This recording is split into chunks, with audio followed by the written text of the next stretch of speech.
என்னுடைய சப்ஸ்கிரைபர் எல்லாருக்கும் வணக்கம். எல்லாரும் எப்படி இருக்கீங்க? எல்லாரும் நல்லா இருப்பீங்கன்னு நினைக்கிறேன். மகாத்மா காந்தி ஜனவரி 30, 1948 அன்று டெல்லியில் உள்ள பிர்லா மாளிகையில் மாலை நேர பிரார்த்தனை கூட்டத்திற்கு செல்லும்போது நாதுராம் கோட்சே என்பவரால் சுட்டுக் கொல்லப்பட்டார்.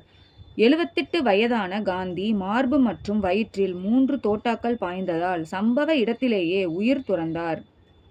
படுகொலை நிகழ்வின் விவரங்கள். நேரம் மற்றும் இடம்.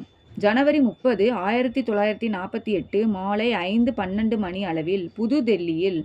கொலையாளி நாதுராம் விநாயக் கோட்சே இந்து தேசியவாத அமைப்பை சேர்ந்தவர். காந்தியின் கொள்கைகளை எதிர்த்தவர். சம்பவம்: பிரார்த்தனைக்கு சென்று கொண்டிருந்த காந்தியை நெருங்கிய கோட்சே கைகூப்பி வணங்குவது போல் நடித்து மிக அருகில் கை துப்பாக்கியால் 3 முறை சுட்டார். இறுதி வார்த்தை ஹே ராம் ஹே ராம் என்று கூறியபடி காந்தி சாய்ந்தார். காரணம்: பாகிஸ்தான் மற்றும் இந்திய முஸ்லிம்களுக்கு ஆதரவாக காந்தி செயல்பட்டதாக கோட்சே கருதினார். காந்தியின் மறைவு தேசத்தை பெரும் சோகத்தில் ஆழ்த்தியது. அவரது கொலையாளி நாதுராம் கோட்சே பின்னர் கைது செய்யப்பட்டு தூக்கிலிடப்பட்டார்.